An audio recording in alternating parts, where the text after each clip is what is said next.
Hey Reviteers, I'm so glad that you guys are still with me and you're here for another week. So welcome back. I wanted to talk a little bit about where we're just coming from, which was the introduction, like the crash course into Revit. I love working on the tiny house just because in the past I used to take Revit really slow. And I think people were getting a little bit impatient. So I think with the crash course in the tiny house, what it allows you to do is see all the potential in Revit. I loved getting so many comments with the assignments that you turned in. Many people were like, oh, I love this already. Revit is awesome. I can't wait to do this. Where has Revit been all my life? I mean, in general, I think it's a really great positive way to start the class. I think it's a really good way to get off on the right foot. And what we're going to do now that you've kind of seen the potential of Revit, we're going to slow it down a little bit and we're going to get a little bit bigger. Not too much bigger, but just a little bit. What I want to do is outline the next few weeks that are coming up, these modules that are coming up for you. Right now, you already know how to put together a really quick floor plan, put in the windows and doors, and even throw on a roof. But there are a few more steps that I want to kind of slow down and talk about. So this week, what we're going to be talking about is how to even start a floor plan. Like, what should you think about before you even start a floor plan? And then we're going to start with inputting of walls, changing wall types. We'll even talk about levels. And then we'll get into how to put in windows and drawers, how to change their dimensions, how to change their types. So we're just going to keep layering it on. And like I said, just keep getting bigger. And the way that we're going to do that is every week I'm going to give you guys an exercise that we do together. So starting today, we're going to start a new floor plan. And the floor plan that we do together is called the Modern Casita. It's a small modern floor plan that's really simple and easy to wrap our heads around. I'll be doing that with you through our lectures. And then on your own, you're going to be doing a really similar plan called the Modern 2-Bedroom. And it's essentially the same floor plan, but it has 2 bedrooms, so it's slightly larger. And that one you're going to be doing completely on your own. And what this allows us to do is it allows us to do one together so that you get comfortable, I get to walk you through it, and then to really solidify what you learned with me, you're going to do it again all on your own. And we'll actually be working on those 2 sets of plans, the Casita and the Modern 2-Bedroom, for at least the next 5 or 6 weeks. We're just going to be starting them in this module as a base, and then we'll keep adding to it in the coming modules. So it's really important that you stay with us so that you can keep working on those plans as we go forward. So that's the overall plan of where we're going in the future. But let's come back to today and talk about some of the things that we'll be working on in this first module. And I wanted to start off by mentioning, where does a floor plan even come from? Before we get into Revit, where would you use Revit? Why would you use Revit? And there are many different ways and projects where you could start using Revit. Last week, we did a design that essentially came out of my head when I was a little kid, that little tiny house. But professionally, you can use Revit to create a brand new home or a brand new structure that has never existed. So there could be a site plan that you have to work on, and a site plan shows you the land that you're working on, and it gives you all of like the front yard, backyard, and side yard restrictions. You can't just use the whole plot of land to put your building. So that would be a case of new construction. It could also be somebody that hires you to do a remodel. So that could be a commercial remodel or even a residential remodel. So in this case, the floor plan would mean that you might have to come and measure the entire house and then do the addition or the remodel on top of those plans as well. So maybe it's an existing plan that needs a remodel. It could also be that there's another architect who's working on a remodel and they've already done the existing drawings, but they're hiring you on to come do some remodeling.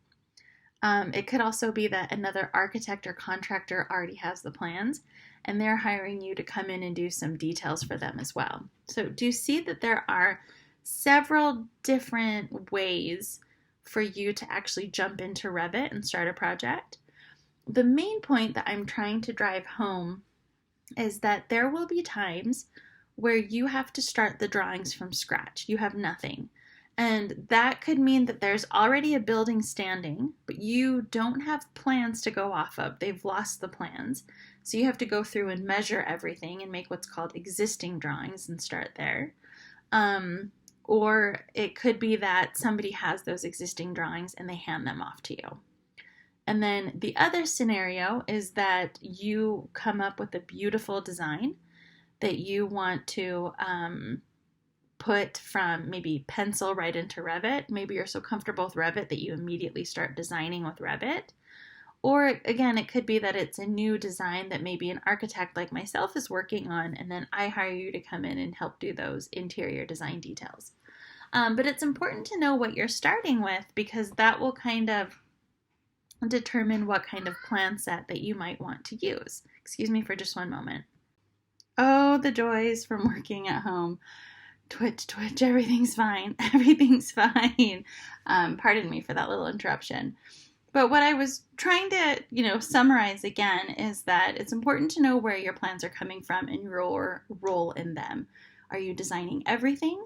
Are you taking somebody else's design? Are you working within someone else's design? Are you having to come into an existing house or structure and needing to kind of copy all those details before starting in on your own design? So lots of different places where you can start.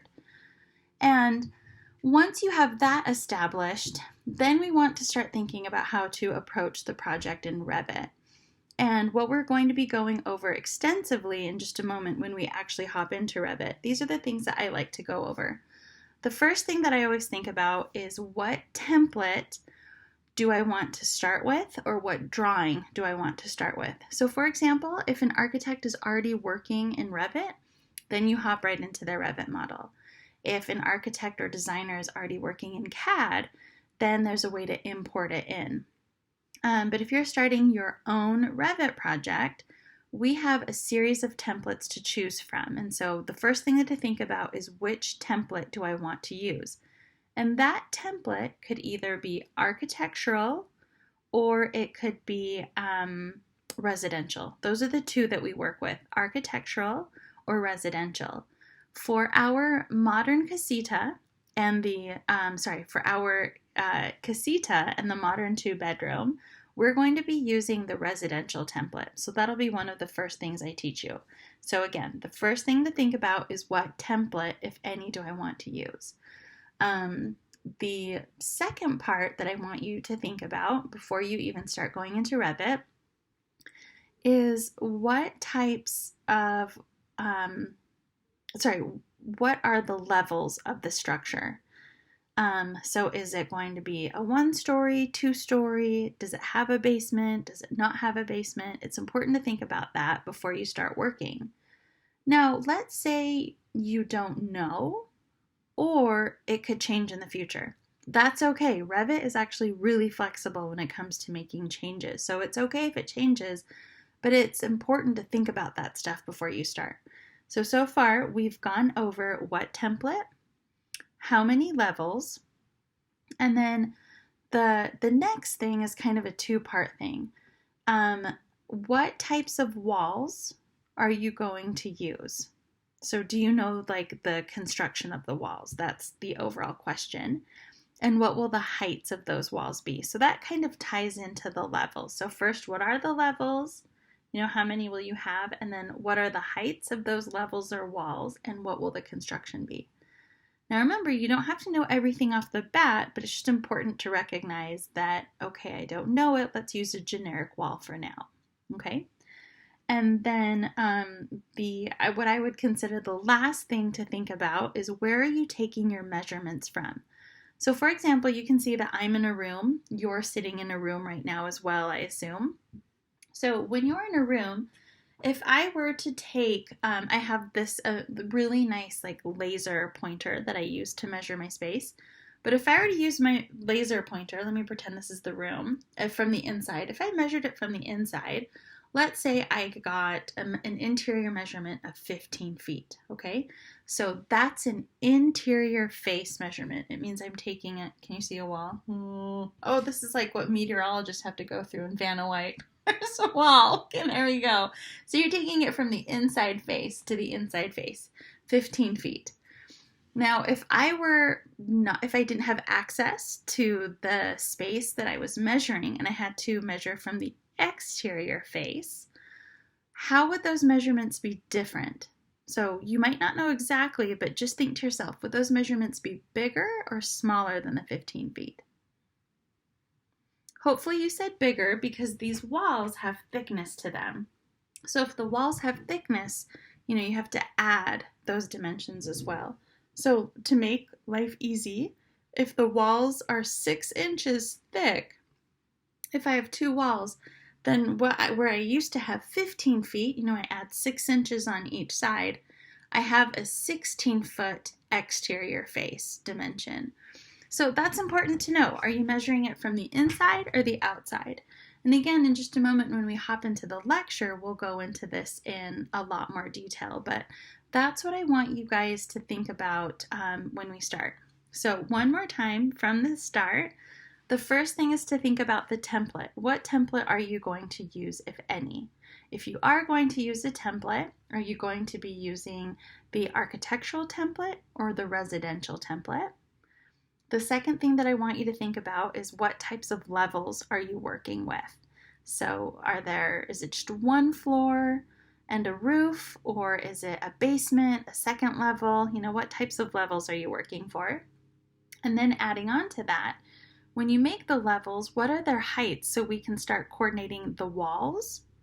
And I'm going to put the wall construction. So these two kind of go together. So what are the heights of the walls and the levels? And what's the wall construction? And if you don't know it, again, Revit is very forgiving. You can come back and edit it later, but these are important things to think about at the beginning. And then the last thing that I mentioned was where are you taking the measurements from? And I'm going to refer to it as the exterior finish face or the interior finish face. Those are all important things to know. And now that we know what questions that we're asking, we're going to go ahead and start the lecture here in just a minute by hopping into some existing plans. We're going to put them into Revit, and we're going to think about all of those questions. So see you all in Revit in just a moment. Thanks for joining me.